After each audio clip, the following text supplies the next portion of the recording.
যেই দেশে পুলিশ জানে না ট্রাফিক সাইন কোনটা, সেই দেশে আবার সড়ক আইন 18 চালু হয়, মানে হাসি ছাড়া কিছু আসে না। গিয়েছিলাম কমলাপুরের রেল স্টেশনে। তো সেখানে গিয়ে যারা গিয়েছেন তারা অবশ্য বললে চিনতে পারবেন যে যাত্রীরা যে জায়গা দিয়ে স্টেশনে ঢুকে ওই জায়গা পর্যন্ত কিন্তু গাড়ি যায়। জায়গায় মাঝে মধ্যে লোহার ব্যারিকেড দিয়ে আটকানো থাকে, মাঝে মধ্যে খোলা থাকে।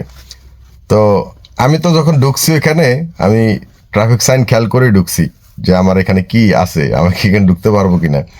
তো আমি দেখছি যে যখন গেছি তখন দেখছি যে আমার ওই জায়গাটা সরানো আছে লোহার ব্যারিকেড, আমি ঢুকে গেছি। অবশ্য আমার যাত্রীটাও একটু অসুস্থ ছিল, হাঁটতে পারে না, হসপিটাল থেকে নিয়ে গেছি। তো ওনাকে যখন নামাইলাম কিছুক্ষণ পর একজন ট্রাফিক না, রেলওয়ে পুলিশ আলাদা, ওনারা একজন এসআই আসছে, আইসা আমাকে বলছে গাড়ির কাগজটা দেন। তো গাড়ির কাগজ চাওয়ার ক্ষেত্রে আইন অনুযায়ী একজন পুলিশের সর্বনিম্ন এসআই, সাব ইন্সপেক্টর গাড়ির কাগজ চাইতে পারবে। তো যেহেতু চাইছে সে যখন এসআই, আমি তার দিতে বাধ্য। তা আমার সাথে সাথে আমার আরও একটা চালক ভাই রেন্টে গাড়ি চালায়, তারও গাড়ির কাগজ দিয়ে নিল। এখন তিনি অনেক রিকোয়েস্ট করতেছিল ওই চালক ভাই, আমি আর কোনো কথা বলিনি, কাগজ শেষে দিয়ে দিছি। তিনি কি করছে, ওই অফিসার কাগজ নিয়ে সোজা পুলিশ বক্সে চলে গেছে। মানে রেলওয়ে পুলিশের আলাদা ওইরকম বক্স আছে, তো সেখানে গিয়ে বসে রয়েছে। আমার কিন্তু কিছু বলে নেই যে সে কোথায় থাকবে কি করবে। তা আমি সুন্দর গাড়িটা আমার হেফাজতে পার্কিং করলাম, করে হেঁটে হেঁটে তার কাছে আসলাম। আইসা বললাম যে ভাই আপনি আমার কাগজটা কেন নিলেন, আর কাগজটা নিয়ে যে আপনি বক্সে আসছেন আমাকে তো বলেন নাই আপনি কোথায় থাকবেন। তো তিনি আমাকে বলে ওখানে প্রবেশ করছেন কেন আপনি। আমি কই প্রবেশ করছি কেন, মানে ওখানে কি প্রবেশ করা নিষেধ? হ্যাঁ নিষেধ তো। আমাকে কোথায় লেখা আছে? সে হয়তো বুঝতে পারে না যে আসলে যে এই যে তর্ক করতেছে, অবশ্যই সে আইন জেনে ট্রাফিক সাইন চিনেই তর্ক করতেছে। তা আমার সাথে যে চালক ভাই ছিল, মজার কাহিনীটা বলি, যে আজকে পুলিশ কেন আমাদেরকে এই ধরনের ব্যবহার আমাদের সাথে করবে না, দেখেন আমাদের ব্যবহারই করে। সেই চালক ভাই কি করলো, কাগজের ভিতরে 200 টাকার একটা নোট ঢুকাইয়া তারা দিছে। এখন বুঝেন যে আমরা এদেরকে সাহস দেই আসলে। আমি যেখানে তর্ক করতেছি তার সাথে, সে সেখানে কাগজের ভিতরে 200 টাকা ভরে দিচ্ছে, মানে আমাকে ধরে রেখে তাকে ছেড়ে দিবে, এত বড় ক্ষমতা তার। এখন পুলিশ কি করলো, আমার সামনে কাগজটা খুললো, 200 টাকা থেকে এটা দিচ্ছেন কেন আপনি আমাকে? তো রাইট, সে তো রাইট আছে। এখন আমাকে বলে সেই অফিসার বলতেছে পুলিশের যে আপনি দেখেন নিচে লেখা আছে। আমি কোথায় লেখা আছে? তখন সেই ইশারা করলো তার পুলিশ বক্সের উপরে। আমি আচ্ছা ঠিক আছে, আমি তো দেখছি, তারপর আবার নামছি না, আমি আবার দেখতে গেছি। কারণ ওইখানে দেখলাম যে একদিকে চলাচল একটা সাইন দেওয়া আছে, আর কোনো সাইন নেই, ট্রাফিক সাইন। এখন আমি যেখানে ঢুকছি সেখানে কিন্তু কোনো সাইন নেই।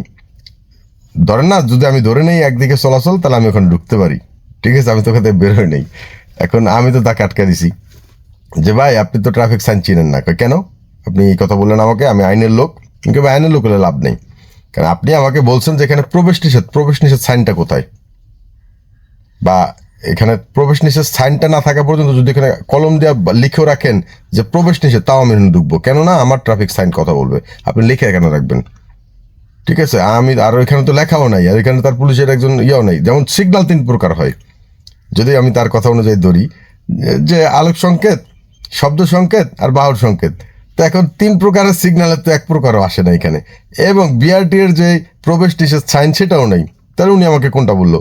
তো পরবর্তীতে আমার সাথে না পেরে উনি আমার কাগজ দিয়ে দিল, দিয়ে বলতেছে কয় ঠিক আছে আপনি যান, আমরা সাইন লাগাই দেবো, এরপর কোনো ড্রাইভার ভুল করলে বলবো যে আপনার গালি দিতে। আর এদের কথাবার্তা কিরকম, মানে এই জাত নিয়ে কেন কথা বললাম, অনেক পুলিশ ভাই হয়তো রাগ করবেন। এই ধরনের লোকের কিভাবে চাকরি হয়, সরকারি চাকরি, যে যেখানে সে আইন অনুযায়ী সে বেআইনি কাজ করছে, সেখানে আমি তার ভুলটা ধরা দিয়েছি, সে উল্টা আমাকে বলতেছে আমাকে গালি দিবে।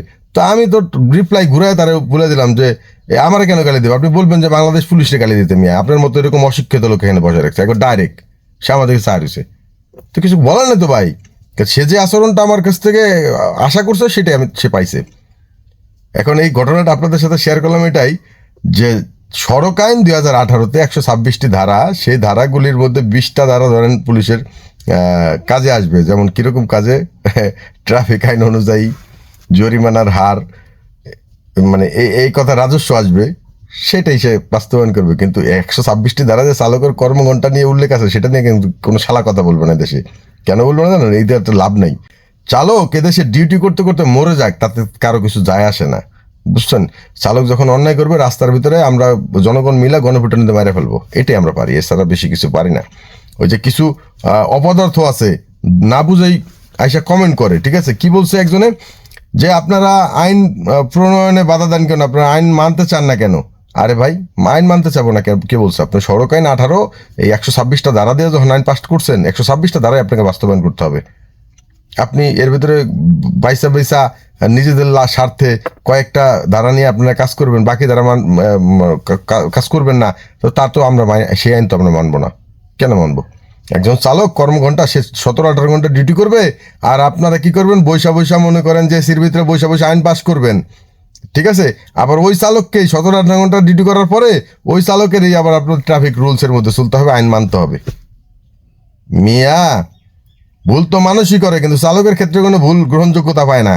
কারণ চালক হলে গিয়ে মনে করেন কোনো ভুল করবে না, সে আল্লাহ তারা বানাইছে এইভাবে, এরকম মনে করেন আপনারা, তাই না? এদেশের চালকদের ডিফেন্সিভ ড্রাইভিং প্রয়োজন, ট্রেনিং। কই আপনার সরকার ব্যবস্থা করুক আমাদের জন্য। আমাদের যে বৈধতা দিচ্ছে ড্রাইভিং লাইসেন্সের, সেই লাইসেন্সটা তো সঠিক মতো আসে না। আজকে লাইসেন্স রিনিউ করতে দিচ্ছি কত বছর, আপনি জানেন? আইডিয়া আছে? লাইসেন্সের রিনিউ ডেট ওভার হয়ে যাচ্ছে, কিন্তু এখনো পর্যন্ত প্রিন্ট কার্ড পাইনি। কি পাইছি? অনলাইনে একটা প্রিন্ট ফ্রম ডিএল, একটা পাইছি, ই ড্রাইভিং লাইসেন্স। কেন এটা আমি পাবো? কেন? আমি টাকা জমা দিন আপনারে? আপনি কার্ডের টাকা নেন নাই? লাইসেন্সের কার্ডের টাকা আমার কাছ থেকে নেন নাই? ফাইজলামি করেন।